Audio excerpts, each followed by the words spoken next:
Hello everyone, it's Charlton. Want to update you on several new developments on the Mollie Tibbetts case, and so let me just try to get to it as quickly as possible. Obviously, I can't give you any kind of visual aids or anything like that.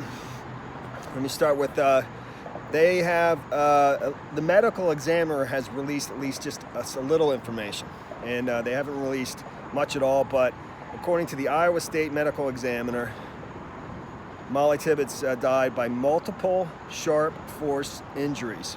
Now, the Daily Mail put in their headline that she was stabbed to death. So, and I do think sharp force injuries is what that usually indicates. Blunt force trauma is when somebody's hit with a large blunt object, and but sharp force injuries usually, I think, indicates a stabbing. And it was, in quotes, multiple sharp force injuries. And the body found in the cornfield was confirmed to be that of Mollie Tibbetts. But they've determined it's a homicide. But beyond that, and they said it's very possible there will be other details released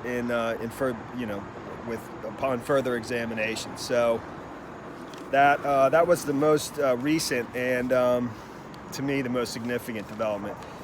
They also have revealed the girlfriend of the person who's charged with murder. So, and she actually was a classmate of Mollie's.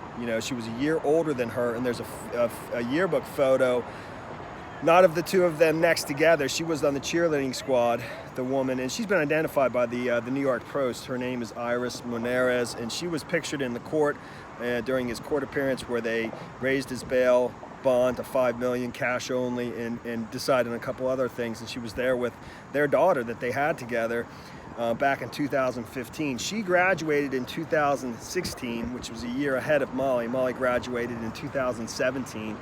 So Mollie was on track, and in this yearbook picture on the left side of the page, you see Mollie, just by herself running in a track uniform, and the other girl, Iris Linares, the girlfriend or ex-girlfriend, I'm not sure which. I've seen it reported mostly as ex-girlfriend, although she was in court. They have a daughter together with another older couple, and I don't know if that's her parents or his parents. I suspected it's her parents. The man and woman that were sitting next to her in court, but she was pictured in that yearbook as part of the yearbook, as part of the cheerleading squad. So now, as far as his immigration status, that it's still a little bit unknown. You have the two brothers, and that's Eric and Craig Lane, I believe. The last name is Lane. And then there's Dane Lane, and Dane is actually, I think, Craig's son.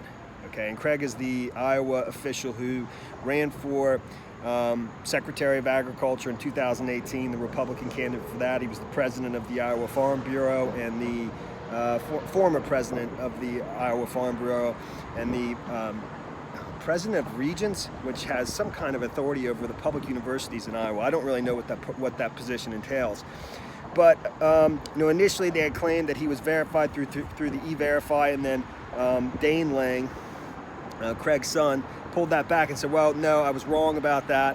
And I think they just made a mistake, that it wasn't, they actually had verified him not through E-Verify, but through the Social Security Administration's verification process, and he passed through that. But he passed through that because he had provided a fake name and somebody else's ID, and somebody else's Social Security name, Social Security number. So basically, the question I have is, what is the fake name? Is the name he's being charged with right now, Christian, Bahina Rivera, is that the fake name that he provided to them, or was there a different name on the ID and the Social Security number that he gave to the Terrabee Farms? That hasn't been said yet, and I don't know. I just don't know. I would have assumed that his real name is Christian Rivera, and that the fake name was on the ID and the Social Security number, and that he's being prosecuted under his real name. But that's not totally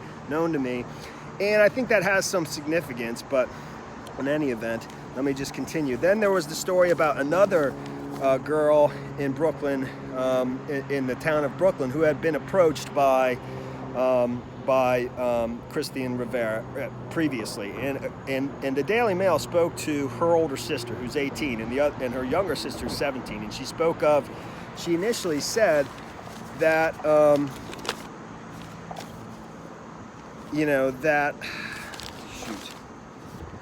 that initially this girl, her name was, sometimes the Daily Mail names people prematurely, so I won't name the other girl in Brooklyn, but it's her younger sister, and they spoke to the older sister, who's 18, the younger sister 17, and she says of her younger sister that she initially thought he was a nice, well-spoken guy, and they hung out a few times, but nothing romantically came out of it, and that, a little while ago, he had drove up to her in town while she was walking through Brooklyn and said she was pretty.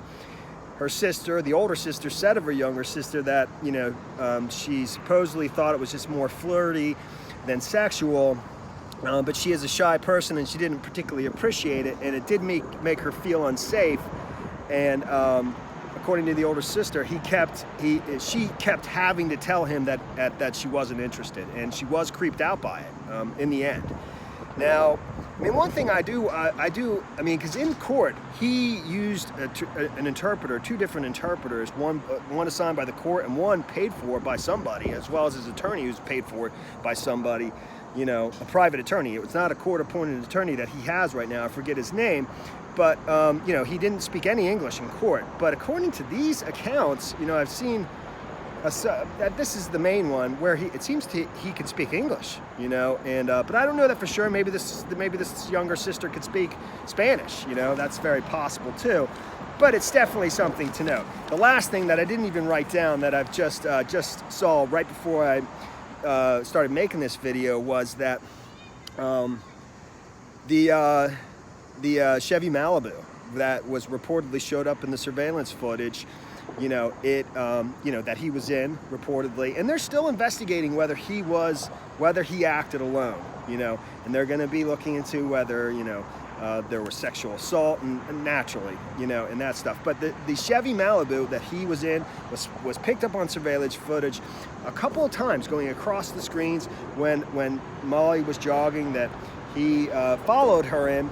That is not registered in his name, and the law enforcement apparently told Fox News this. So, but they don't say who it is registered to.